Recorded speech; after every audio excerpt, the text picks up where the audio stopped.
Amen. Good morning, church. Yan. Ready na po ba tayo mag-worship sa ating Panginoon ngayong umagang ito?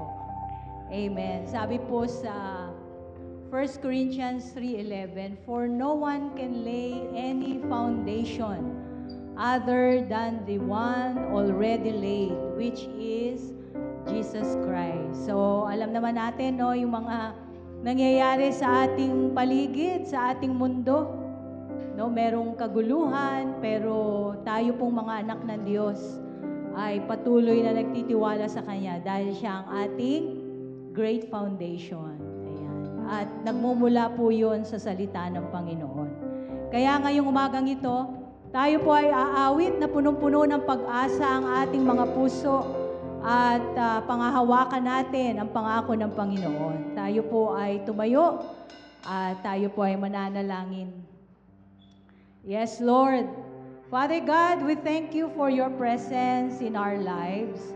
Thank you for being our strength and our refuge in every season. Lord Jesus, you are our firm foundation. Help us to build our lives upon your word. So as we worship you today, open our hearts and minds and fill us with your peace, your joy, and your spirit. Lord, samahan mo, Panginoon, kami ng iyong banal na espiritu habang kami ay sumasamba sa iyo. In Jesus' mighty name we pray. Amen and amen. Awit po tayo ng ating first song, Jesus is our firm foundation. Amen! Hallelujah! Palakpakan po natin ang ating Panginoon ngayong umagang ito. Yes, Jesus!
Talagang dapat tayong magpuri sa Panginoon. Tama po. So, minsan po sa buhay natin, nakakaramdam po tayo na feeling po natin unworthy tayo. Tayo po ay broken, or meron tayong distansya sa Panginoon. And sometimes, iniisip natin na walang may gusto sa akin dito sa mundong ito. But, ang pinakamagandang katotohanan po is that Jesus never stops pursuing us with His love. Yan. Dahil po sa dakilang pag-ibig ng ating Panginoon, naging karapat-dapat tayo sa Kanyang harapan. Wala pong bawat sa atin, no, hindi po tayo nagkakaroon ng worthiness na humarap sa Panginoon. Pero dahil sa pag-ibig po niya, nagkaroon po tayo ng pag-asa. God knows our hearts, our struggles, and our weaknesses. Yet, He continues to draw us close. So, ngayong umagang pong ito, let us be reminded that Jesus is the lover of our soul, the one who holds us and restores us. Kaya meron po tayong pag-asa sa ating buhay. Amen. Hallelujah, Jesus. Yes, Lord. Open our hearts, our minds, as we worship you this morning. Amen, Jesus. Jesus, lover of my soul. Yes, Lord. Jesus, I will never let you go. Hallelujah, Jesus. Taken me You've taken me from the miry clay. Oh, hallelujah, Lord. set my feet upon Yes, the rock, Jesus. and now I know Oh, hallelujah. I love you. I need you. Though my world may fall, I'll never let you go. My Savior, my closest friend, I will worship you until the very end.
Yes, Lord. Oh, hallelujah. Thank you, Jesus.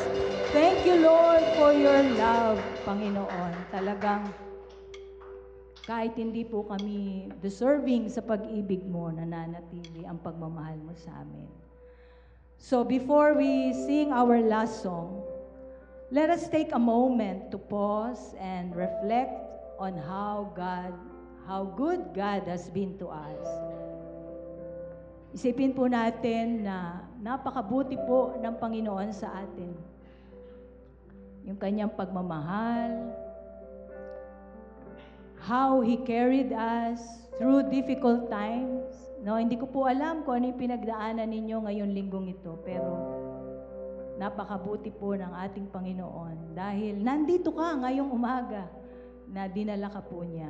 And paano po siya nagpo-provide sa ating mga pangangailangan. So, ngayong umagang ito, habang tayo po ay umaawit, let us offer our praise and our gratitude to Him. Talagang siya lang po ang dapat nating pupurihin ngayong umagang ito. Oh, hallelujah. We worship you, Father God. Yes, Jesus. Think about His love. Think about His goodness. Yes, Lord. Think about His grace that's brought us through. For as high as the heavens above, so great is the measure of our Father's love.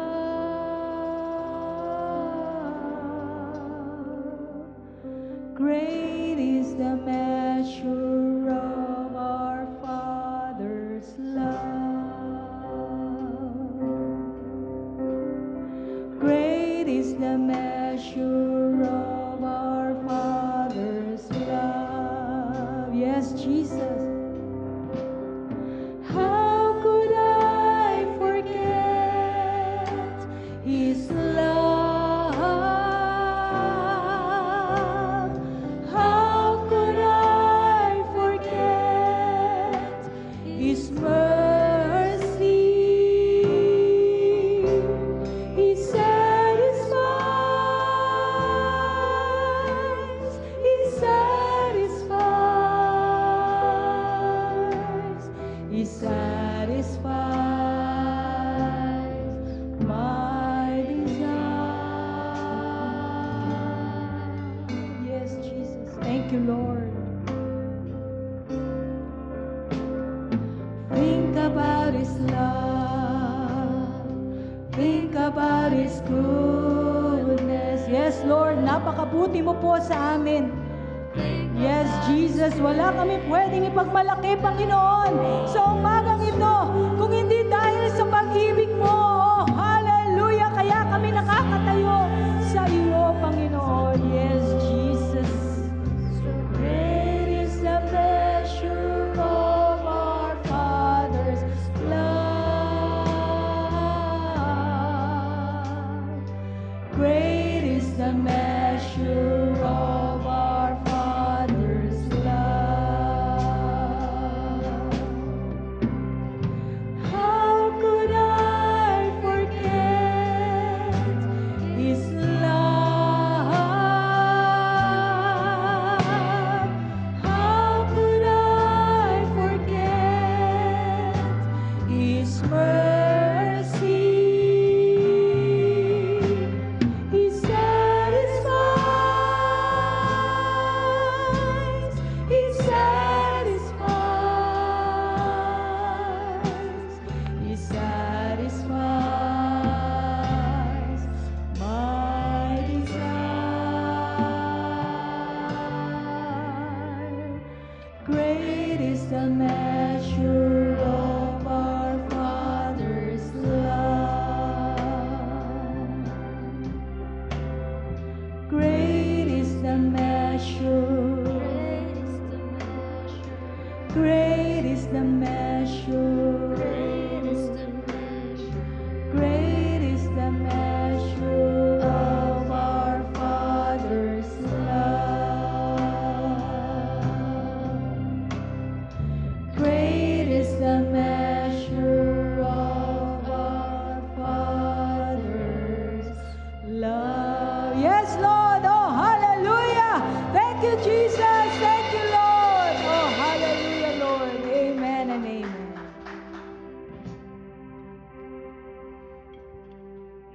seated, please. Let's continue to worship our Almighty God, our Heavenly Father. Let's put ourselves in the presence and the throne of grace.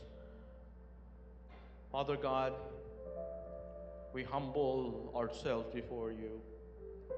We know, Father, Lord, that there is nothing that we can be proud of because we are just sinners saved by grace.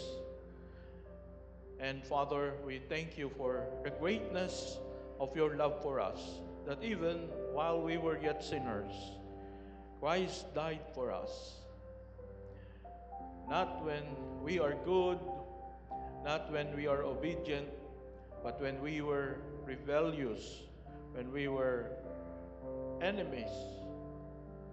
But thank you, Lord, that you have loved us and you have given your life to us.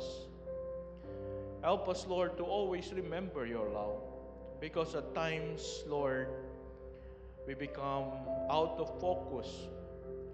We focus more on the world and what the world can offer, and we thought that it can satisfy us.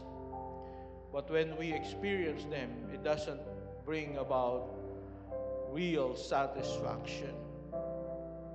Because only you can really satisfy us.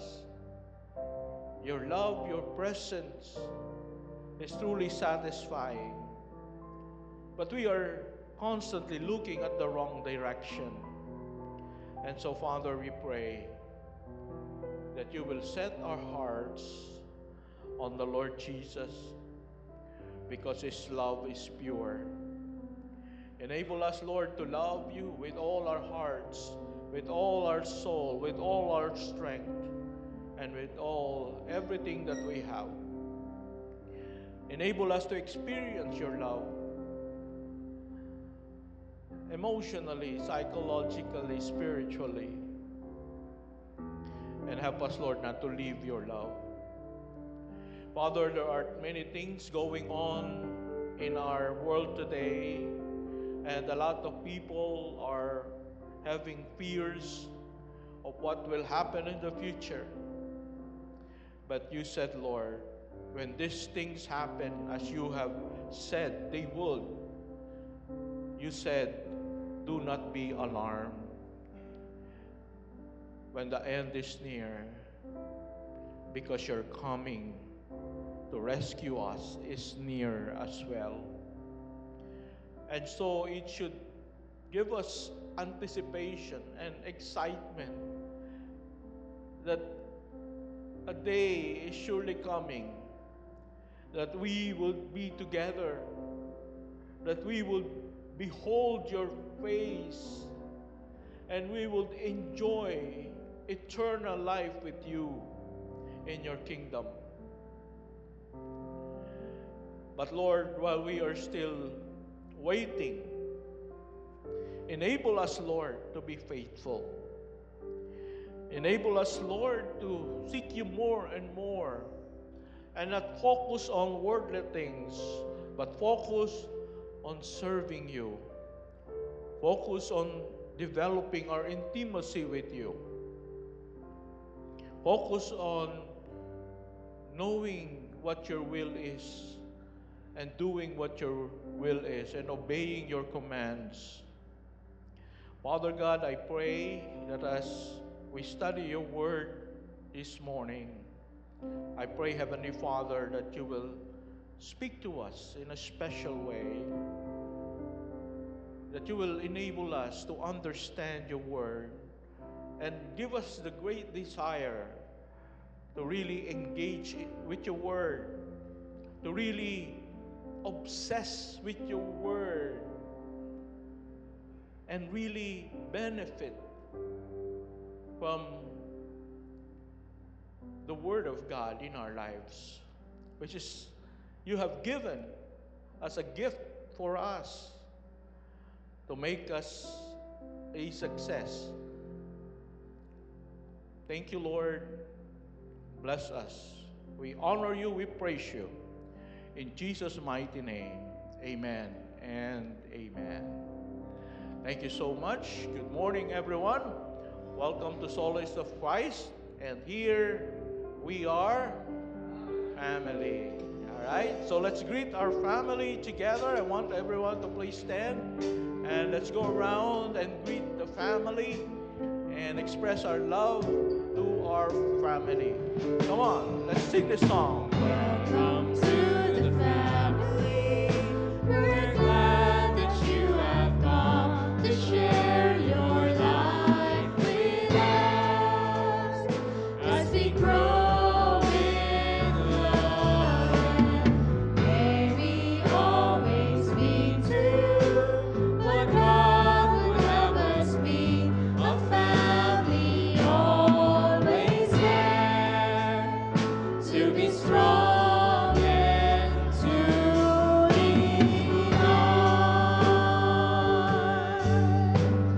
May we learn to love each other more with each new day. May words of love be on our lips in everything we say. May the Spirit melt our hearts and teach us how to pray, that we might be a true family. Welcome to the family.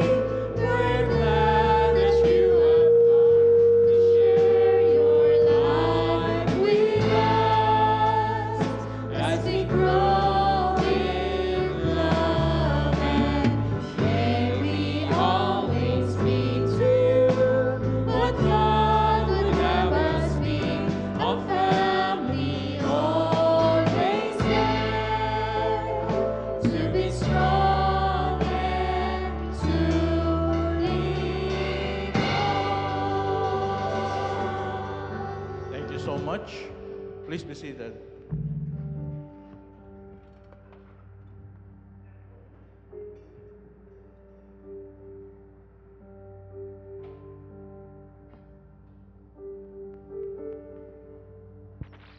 Good morning.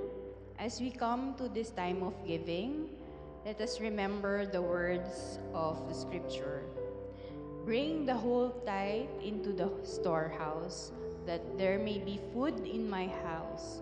Test me in this, says the Lord Almighty, and see if I will not throw open the floodgates of heaven and pour out so much blessing that there will not be room enough to store it. That's from Malachi chapter 3, verse 10.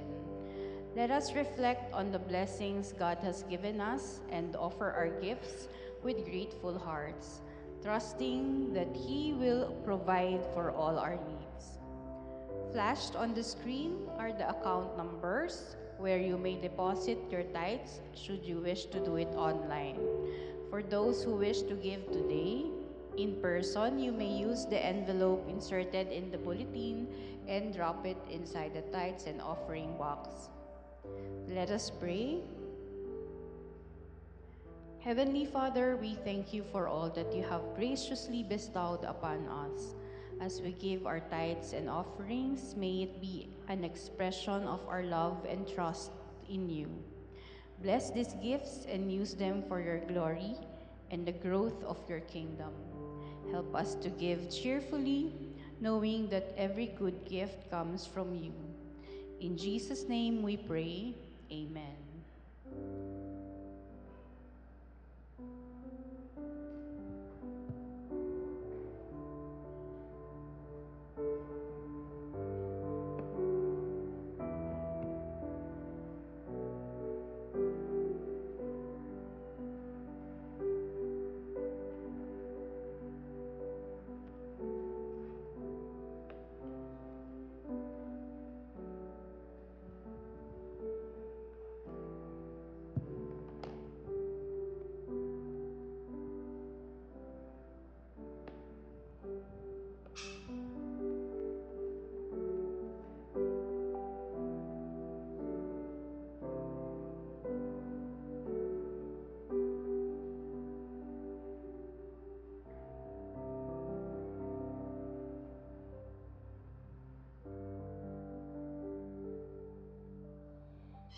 Praise be to God. Thank you so much. God bless you. So again, good morning to everyone and welcome to our third sermon on our series, Love Jesus. Everybody say, Love Jesus. All right. And we tackle different ways we can express our love for our Lord Jesus Christ. And so last Sunday, we learned that we can express our love through prayers. Do you still remember that message? And today, we will discuss about another way of expressing our love for the Lord Jesus, which is engaging with His Word. Engaging with His Word. Based on Joshua chapter 1, verse 1 to 9. And so we have in our bulletin our sermon outline, and we're going to show the answer to the blanks in our PowerPoint. So para sa context ng ating scripture passage, makita natin that Moses has died already. You know, after leading the Israelites out of slavery from Egypt and bringing them to the promised land. But they were not able to enter the promised land because they were disobedient to the Lord. And so they went to the wilderness for 40 long years. And now, it was Joshua, his assistant, who will take over the leadership of Moses. Sabi nga nila, he has a big shoe to fill, considering that Moses was the one who was instrumental in freeing the Israelites from slavery in Egypt. At, under his leadership, nakita natin that God performed very amazing and notable miracles, unheard of. And so, God has to prepare Joshua for the big task of leading the Israelites in conquering the promised land. Pero alam niyo po, isang bagay na ni-remind ng Diyos, napakahalaga para kay Joshua, is the importance of the law. Pag sinabi po nating law sa Old Testament, it means the scriptures. Okay? The importance of the scriptures which was written by Moses. And God has emphasized with Joshua the importance of the scriptures and to follow the scripture in order for him and the Israelites to be successful in their campaign, in their war campaign. At malaman po natin that success that is enduring and significant, hindi po ito material. This is not financial.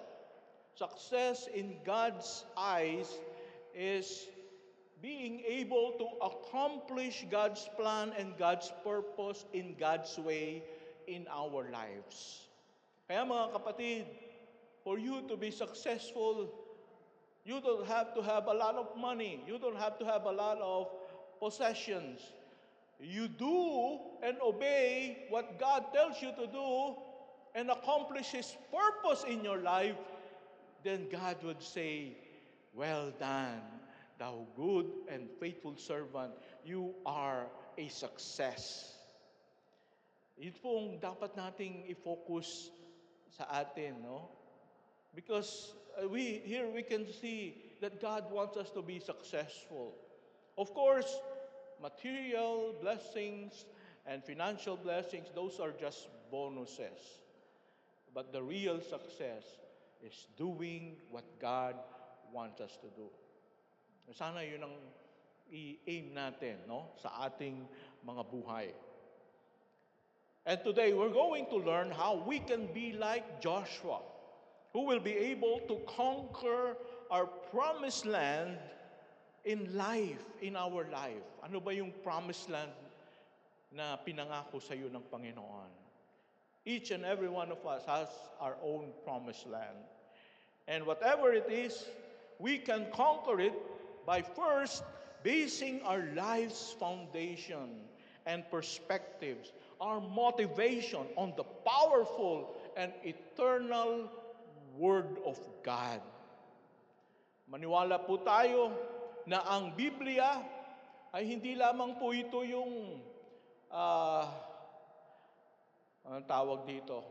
Pang-display sa bahay. Ayan, marami sa atin, pagpasok ng living room, may Bible. Yan, dinidisplay lang natin. Pero for display only. Pagkatapos ay makikita natin, pag Sunday na, anong gagawin? Papagpakin. Bakit? Ang daming mga alikabok, hindi nabuksan for the whole week. Sunday na lang uli, pipick upin. So let us believe that the Bible is not only a simple literary book that we tag along with us on Sundays when we go to church. It's not just a book where we find some verses to encourage us when we are sad or discouraged. My friends, the Word of God is alive. Everybody say, alive. The Word of God is alive like a two-edged sword, powerful, miraculous, eternal. Sabi nga ng Panginoon, everything in this world will pass away, but my word will not pass away. This is how powerful the Word of God is. The Word of God is comparable to the very Word that God has spoken. And every single thing in the universe came into being. God said, "Let there be light." And all the stars, the galaxies came into being by just the Word of God. And my friends, this is the Word of God. This is powerful. And so, my friends, I hope that it's about time for us to finally and seriously give the Word of God the highest respect and devotion that it deserves, for it will change our mediocre, weak life to a life of victories. And then, ano po ang gagawin po natin? We are to engage with God's Word. When we say engage, is actively participate. So remember that, engage. We need to actively participate with the Word of God. And so we're going to identify three things how we can actively participate with the Word of God. So number one, but before that, I would like for us to read this passage in Joshua chapter 1, verse 8 to 9. But we're going to study verses 1 to 9. But let's read 8 to 9. Everyone, let's all stand and read this passage. Ready? Begin. This book of the law shall not depart from your mouth, but you shall meditate on it day and night, so that you may be careful to do according to all that is written in it. For then you will make your way prosperous, and then you will have good success. Have I not commanded you? Be strong and courageous. Do not be frightened, and do not be dismayed, for the Lord your God is with you wherever you go. Let's pray. Heavenly Father, we ask that the Holy Spirit will enable us to understand your word. And not only understand, O God, but really remember the things, the promises that you have given us, and claim it and cling to it, Lord. And enable us, Lord, to really give our highest respect for the Word of God, because we know that if we maximize the Word of God in our lives, we will have good success, just like what you have promised to Joshua. Thank you so much. We praise you, we honor you, Father, in Jesus' mighty name. Amen and amen. Thank you so much. Please be seated.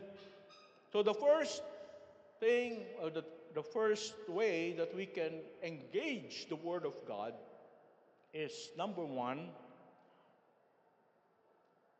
find and focus on your life purpose. Find and focus on your life purpose. Okay? So, I want you to imagine the weight of this passage. Here comes Joshua. He's just Moses' assistant. Parang utusan. No? Kailangan ko nito. Pakikuha nga yung tungkod ko. Nagugutom na ako, pakikuha ng pagkain. So that's the work of Joshua. He's Moses' assistant. And perhaps he was not thinking that someday he can do something very important. But he was mistaken. When Moses, his master, died, God elevated him to leadership and gave him his life purpose. Everybody say life purpose. Alam nyo na ba ang life purpose nyo? It's very hard to live our life without a purpose. Right? Pag wala kang purpose, anong mangyari? Kain, tulog, trabaho, kain, tulog, trabaho, kain, tulog, trabaho, hanggang sa atakihin ka sa puso and ilibing ka na. No? Pero, what is life all about? If that would happen to me, I have not accomplished my purpose in life. And so we need to know, my friends, our life purpose. But I want you to understand this, my friends. Joshua was also a soldier. Siya ay isang sundalo. One of the soldiers in Israelite army. That, my friend, is his secondary calling. Okay? Secondary calling. Just like us, we have our own profession. Some of you are teachers or businessmen, maybe an engineer, an employee in your company, or maybe you work in the government. And that is very important because we use that to support our family. But my friends, I hope that you and I will realize that it is only our secondary calling. But here we can see that God gave Joshua his primary and highest calling from God.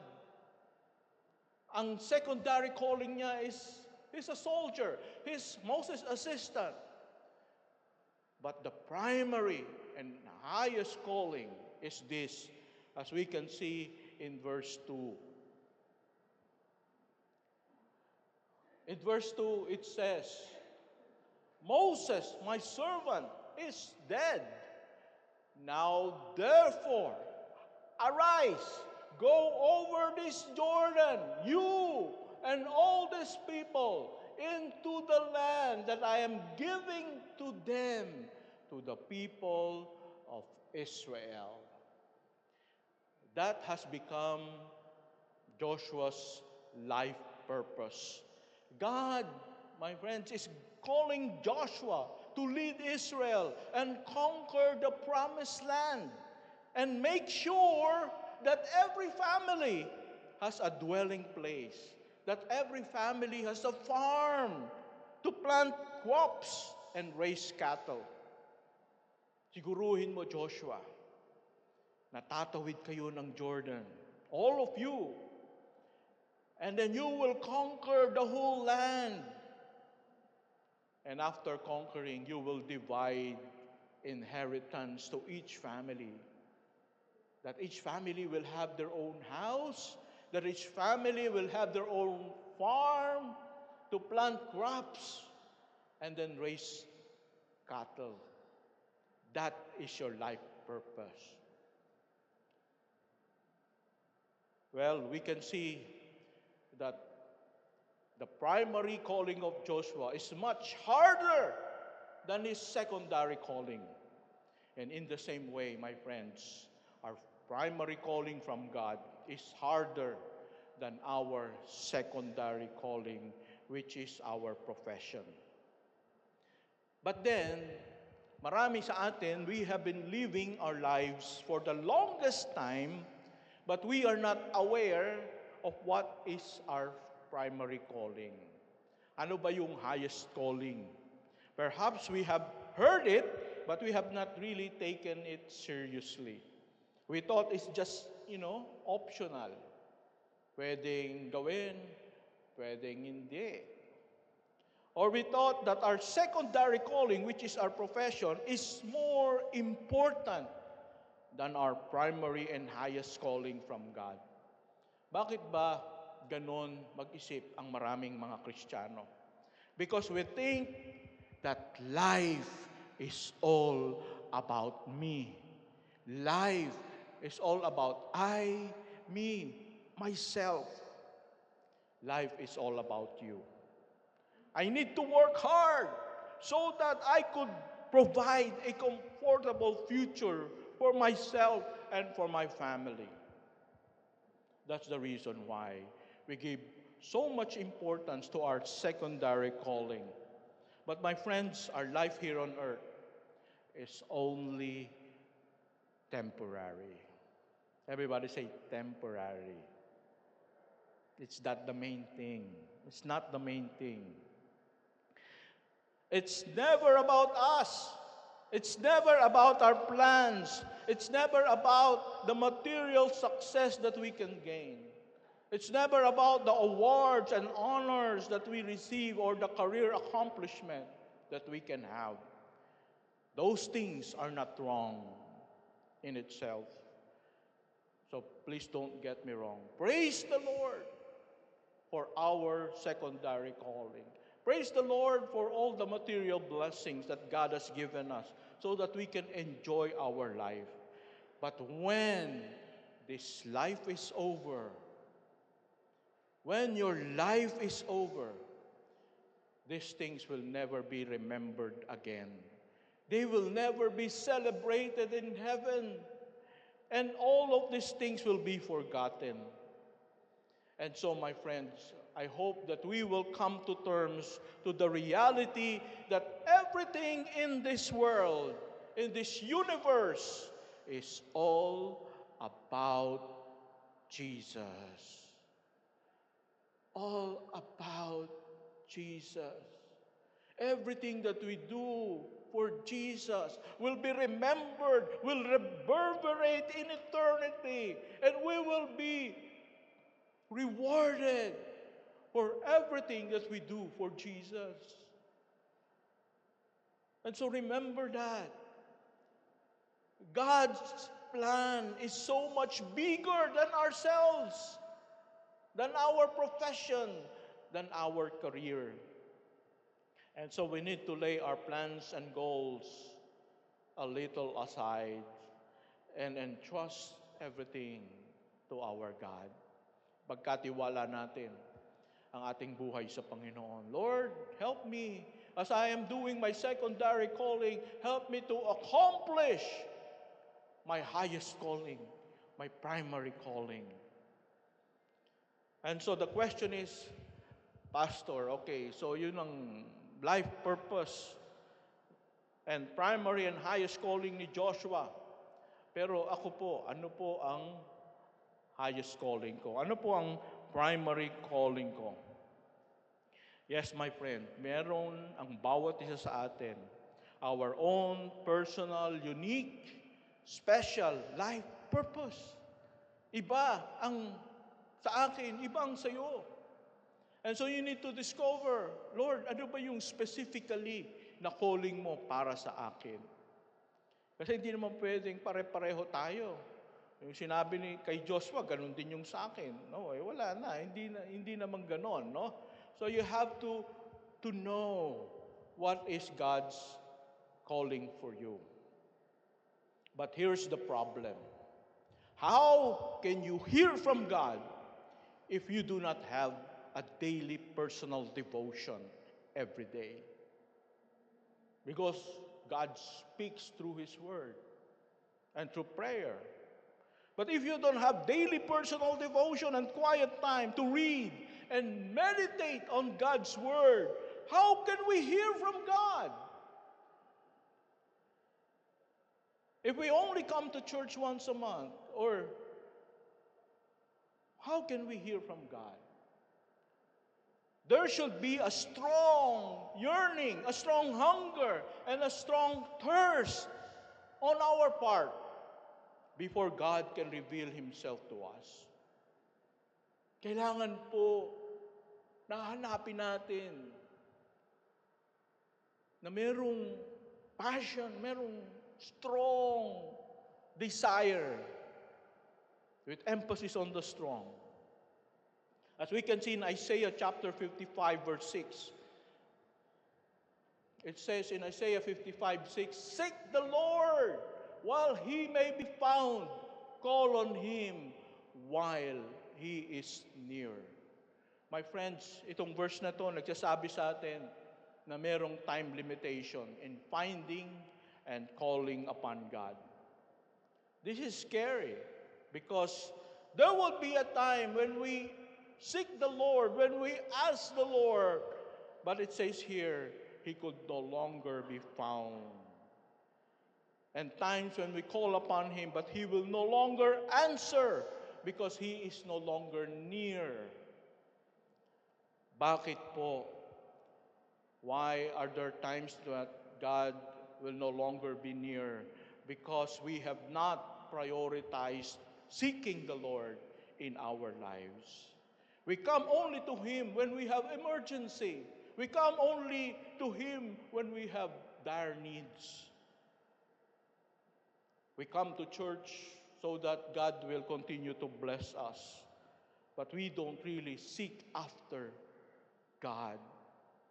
God only reveals Himself to those who are really hungry for Him. You see, my friends, bakit po pinahayag na Diyos kay Joshua ang kanyang life purpose? Because Joshua himself is very eager to seek after God. Joshua exhibited his strong thirst and hunger and devotion to God more than 40 years ago when he was still a young man. I want us to read this passage in Exodus chapter 33, verse 11. It says here, "Thus the Lord used to speak to Moses face to face as a man speaks to his friend. When Moses turned again into the camp, his assistant Joshua, the son of Nun, a young man, would not depart from the tent." Alam niyo po, there was a time when Moses was the leader of the Israelites. God speaks to him face to face. Wow, that's an amazing privilege for God to speak to you face to face. As a man speaks to his friend. Magkaibigan sila, they're so close. But then, sabi dito, when Moses turned again into the camp, what does that mean? Moses was tired, and so, "I'm going to sleep." Okay? Tulog ka na, Joshua. Pagod na tayo. But what happened? A young man, Joshua, would not depart from the tent. "No, I'm going to stay here. I'm going to stay here in the tabernacle." Why is Joshua staying in the tabernacle? Well, Moses is already going to sleep, while all the other young people, maybe they are with their friends, or maybe they're sleeping already. But Joshua, "No, I won't depart from the tabernacle. I will stay in the tabernacle and pray. I want to seek after God. Perhaps, just like Moses, I'm going to speak to God face to face, just like a man speaks to his friend. That is his desire. That is his holy envy, which is not wrong. Holy envy. I want to experience God just like Moses experienced God. But he was still a young man then. How I wish and pray that our young men and young women today will be just like Joshua. Because today, most of us and most young people, young men and young women, are not really seeking after God.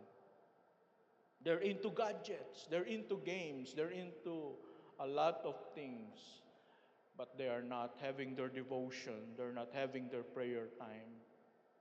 And that is sad. Now, how can God speak to us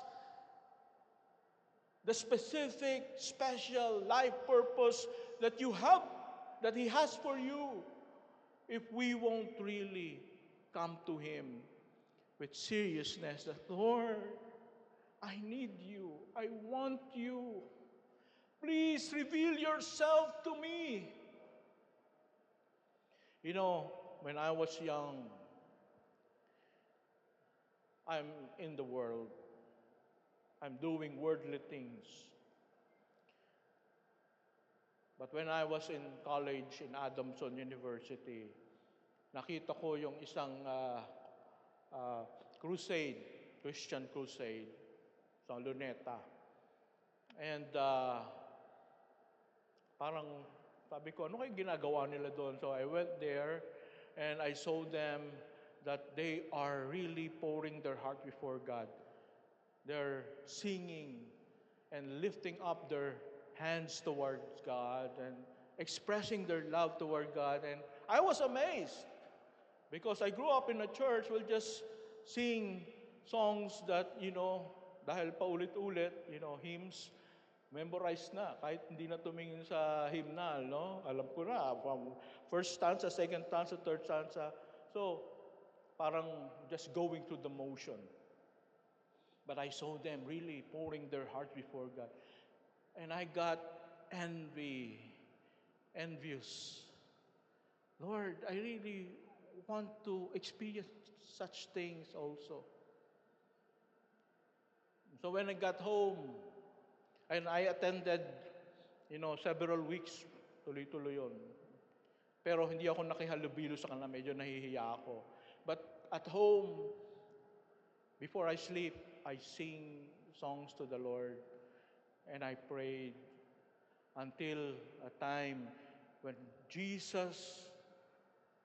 I had a dream about Jesus, that He was on the cross and He was crying and He said, I'm doing this for you because I love you.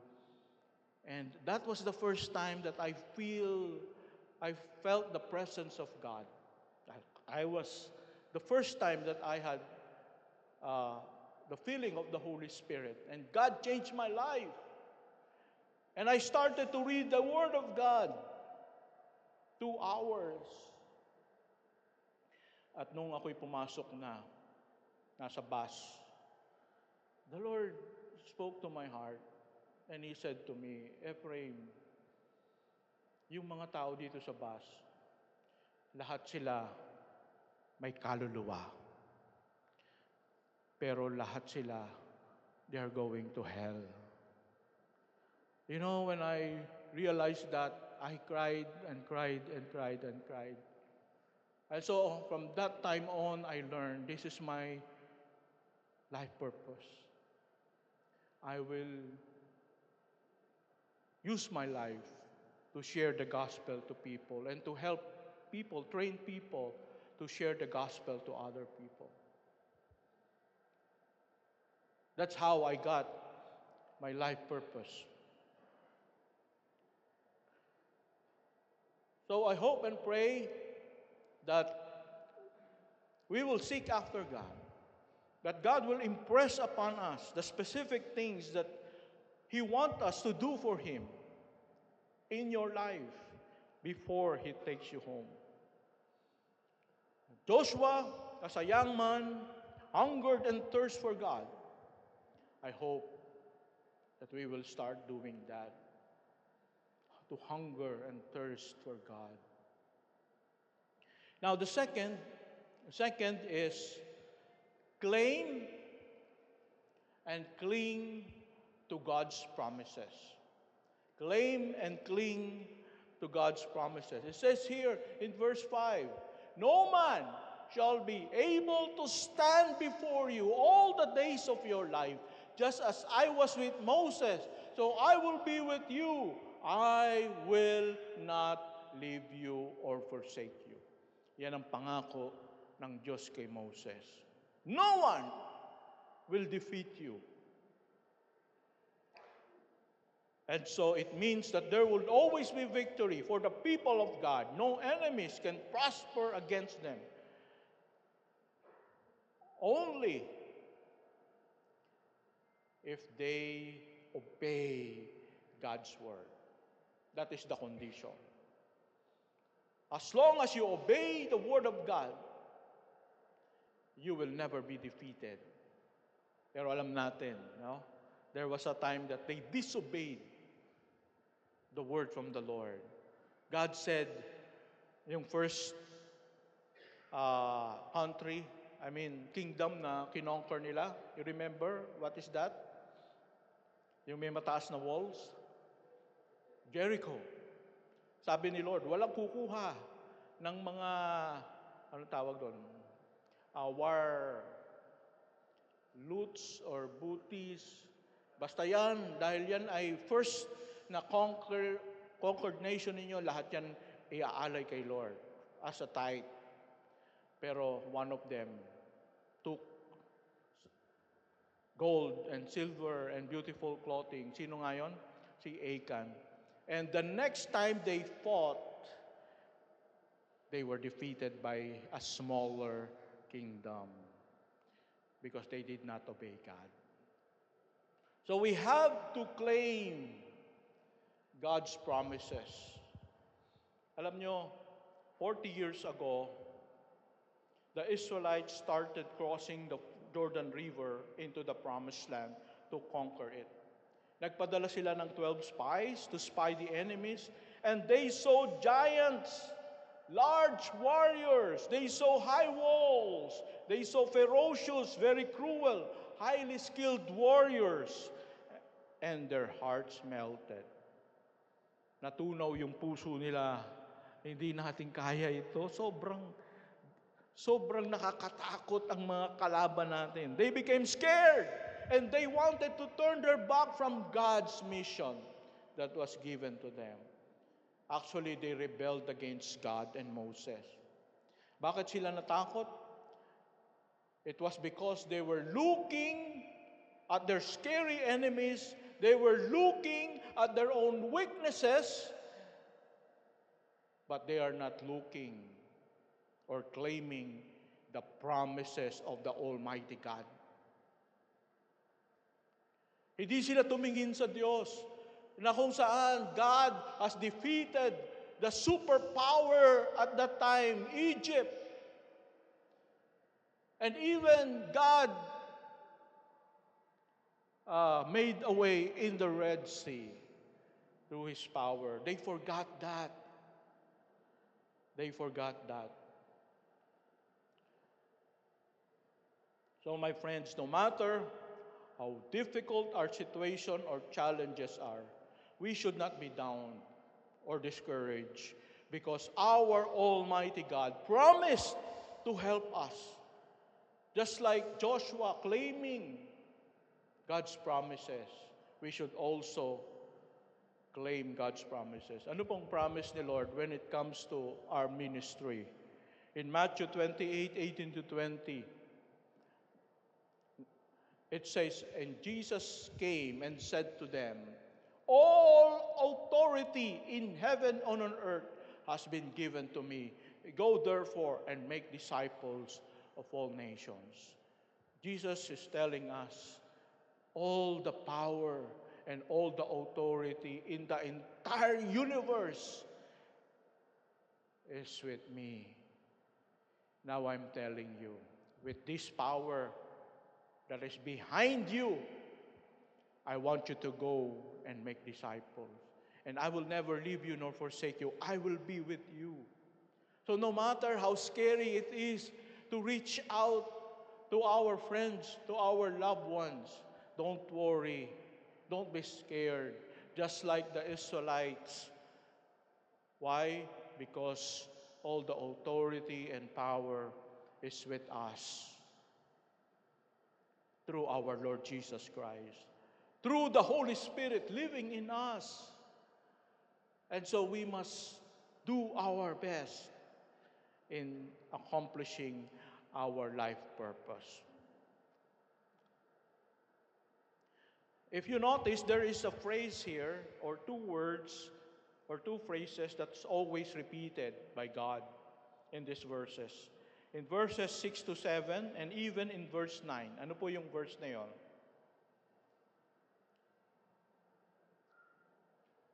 Verse 6, be strong and courageous. Verse 7, be strong and very courageous. And in verse 9, nandun din po yung be strong and courageous. Why did God repeated that? Because 40 years ago, that was the problem of their parents. Why they were not able to enter the promised land? Because they were not strong and courageous. They were scared. They want to run away from their enemies. And so, what do we need to do? If God has given us the promise, we believe it and we claim it. We cling on to it. Don't be scared. Let's cling on to the promises of God. And lastly, number 3. Obsess and obey God's pronouncements. Obsess and obey God's pronouncements. Okay? So, dito po yung verse 8 and 9. This book of the law shall not depart from your mouth, but you shall meditate on it day and night, so that you will be careful to do according to all that is written in it. For then you will make your way prosperous, and you will have good success. So have not I commanded you, be strong and courageous. Do not be frightened, and do not be dismayed, for the Lord your God is with you wherever you go. Alam niyo po, maraming binigay ang Diyos na promises sa atin. But the problem is, we always forget them. Or we get out of focus. Okay? Pag nakikita natin yung outside circumstances natin, nakakalimutan natin yung promises ni Lord. Tama ba? There was a time when Peter saw Jesus walking in the water. And Peter said, anong sabi ni Peter?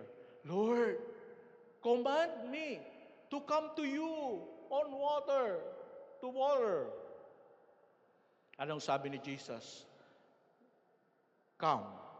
That means He is giving Peter the authority and the power to walk on water. That is His promise. Come. I will take care of you. Don't worry about the water. You will walk in water because I have given you the authority and the power. And so, si Peter, naglakad siya. Nakakalakad ako sa water. Hallelujah! Pero napatingin siya sa malaking alon. Naramdaman niya yung malakas na hangin. Nakalimutan niya ngayon yung promise ni God and the authority that was given to him. Come! And so he began to sink underwater. Sometimes yan ang problema natin. We fail to cling on the promises of God because we forget. When we see other things around us, outside circumstances, we forget about God's promises. Kaya nga, ang sabi dito ng ating Panginoon, this book of the law shall not depart from your mouth, but you shall meditate on it day and night. How important is that? For us to always remember the promises of God day and night, so that we will not be out of focus, so that we will cling on to the promises of God. Kailangan daily, we have the meditation of the Word of God. We must never lose sight of God's Word, of what God has promised to us. It should never depart from our mouth, but we should meditate upon it. Alam niyo ba kung anong ibig sabihin ng meditation? Pag narinig natin yung word ng meditation, we sort of think na it's staying silent. Tama ba? Be silent, and then you think about the Word of God. That is not the original meaning of meditation. Okay? The Hebrew word for meditate is hagah. Everybody say hagah. Okay? It's a Hebrew word meaning to murmur, to mutter, to moan, to growl, or utter. It is frequently translated as meditate in the Old Testament, just like in Psalm chapter 1, verse 2. Meditate the Word of God day and night.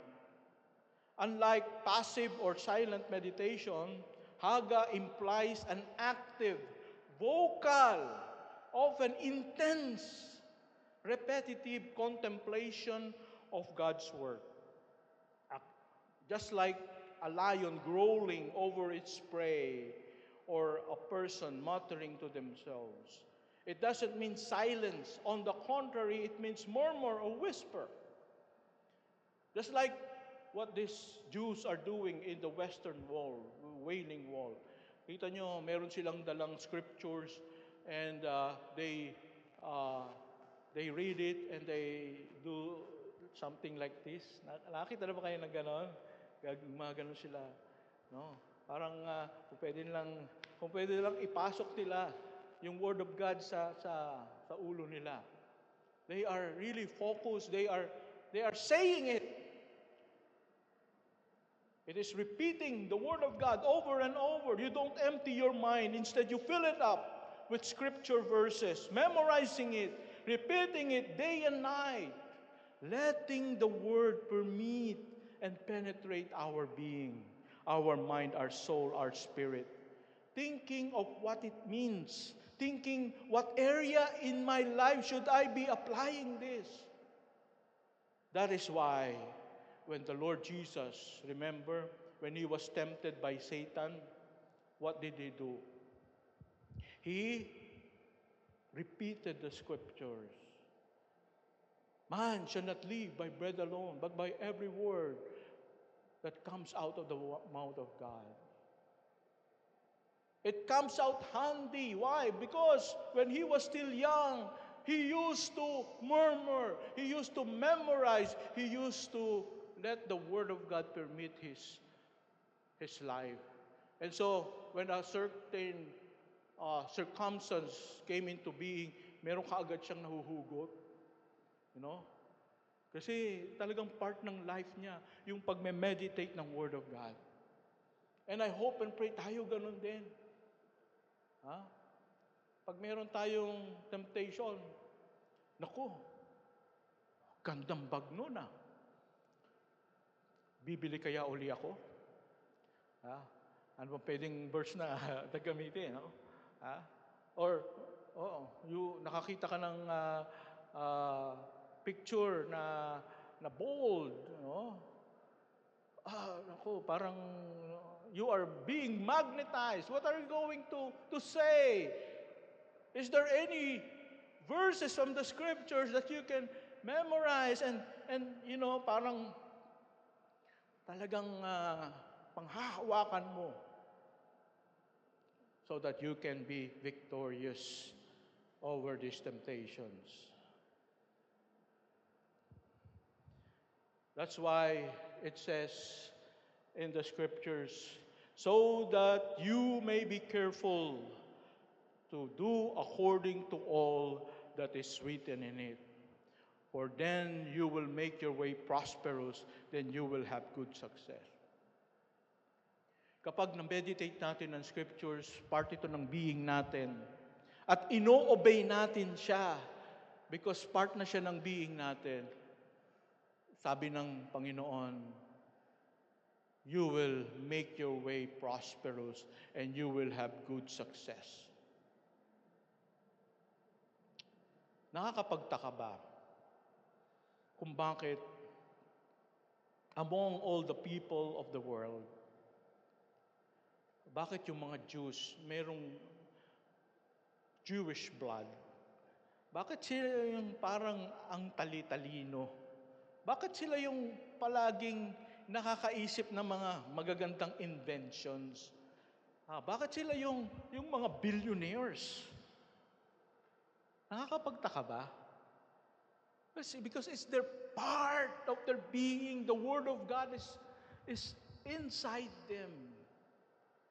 Although some of them do not yet recognize Jesus Christ as Lord and Savior, but the effect of the Old Testament scriptures permit their lives, and that what makes them prosperous. How much more we as Christians? We have both the Old Testament and the New Testament for us to meditate and recite and obey. Then how much more God will bless us and make us successful. Successful in a way that we will be able to do what God wants us to do. Yung material success, yung prosperity, just a bonus. Just a bonus. Ibibigay din yan ng Lord.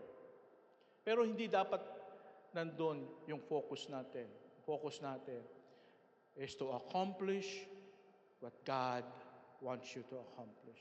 So I hope and pray, my friends, ibahin natin ang pananaw natin sa Word of God. This is holy. This is powerful. This can transform our lives. Ano ang ginagawa natin sa Word of God daily? Ito ba ay panakot? Pag natatakot tayo sa multo, kukunin natin. Balik, kasama ko naman ang Word of God, no? Hindi po. Basahin natin, pag-aralan natin, meditate natin, ipamuhay natin. And see, if you do this tomorrow, until one day, until the next year, let's see what will become of your life. I challenge you. Subukan natin ang Panginoon. What God will do if we're going to prioritize the Word of God in our lives. Let's close our eyes and bow our heads. Kaibigan, kumusta ka na? Kumusta na ang iyong spiritual life? Are you satisfied with your relationship with God? Are you really experiencing joy in your fellowship with the Lord? If not, then maybe you are missing something important. A gift from God that He has given to us, but we are not using. We are not maximizing. Are you seeking after God? Just like Joshua, He wanted to stay behind. Even if others are sleeping already, he wanted to seek after God. Lord, I need you in my life, please.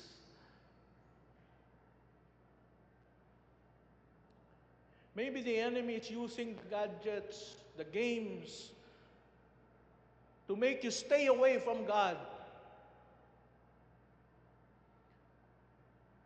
It's about time for you to realize that you are being played along by the enemy.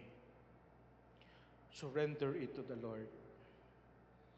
Surrender it to the Lord. I'll give you time to pray and make a commitment to the Lord right now.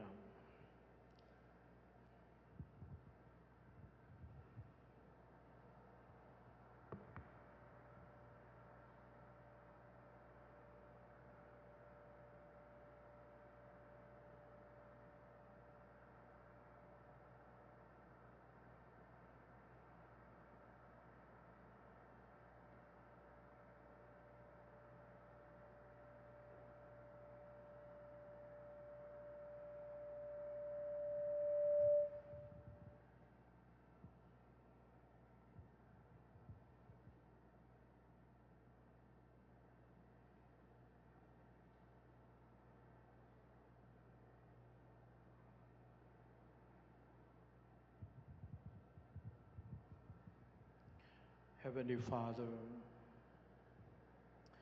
we know that we are in the end times already. We see the things that are happening, that we see in the television, the news about the wars going on in the Middle East are signs that the end is near.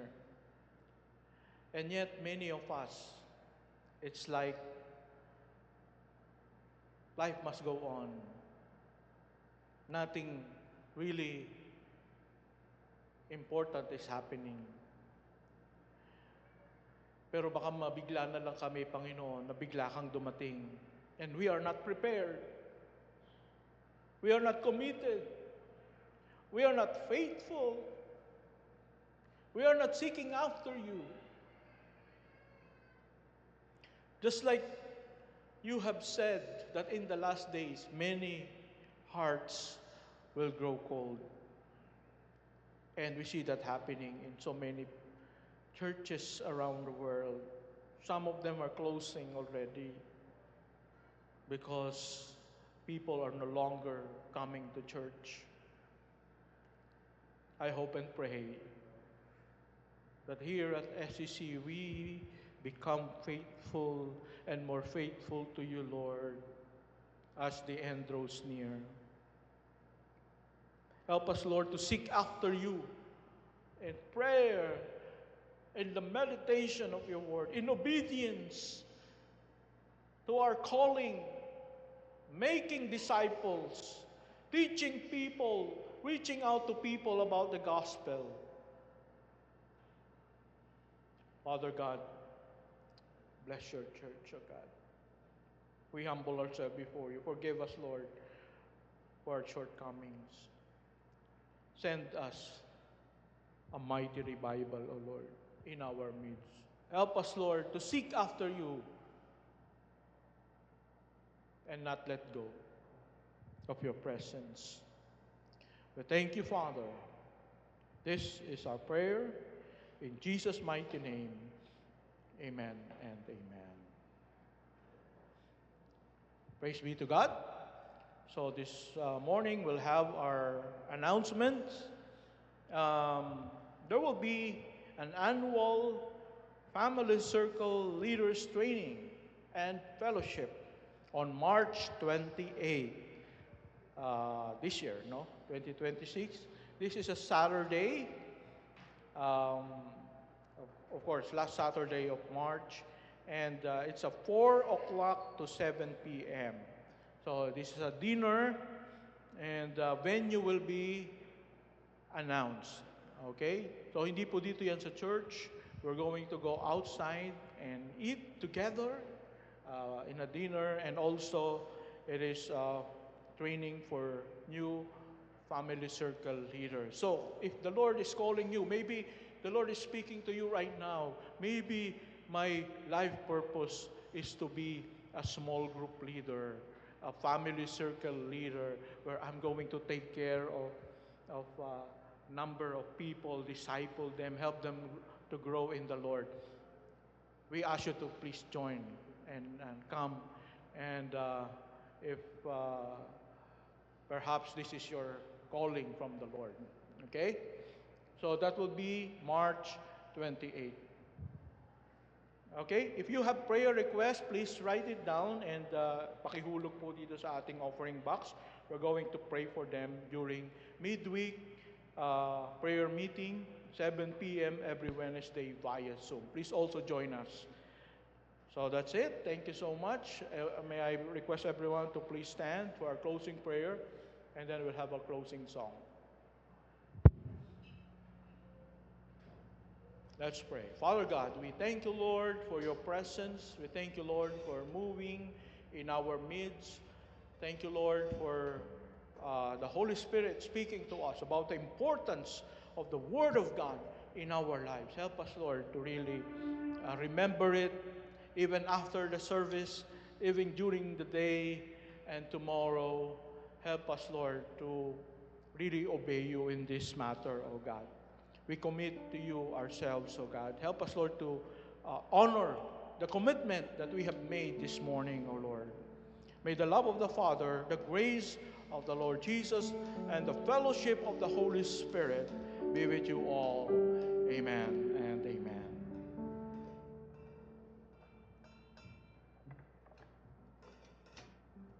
Amen. And as we close, let us sing Jesus, our firm foundation. Hallelujah. Amen.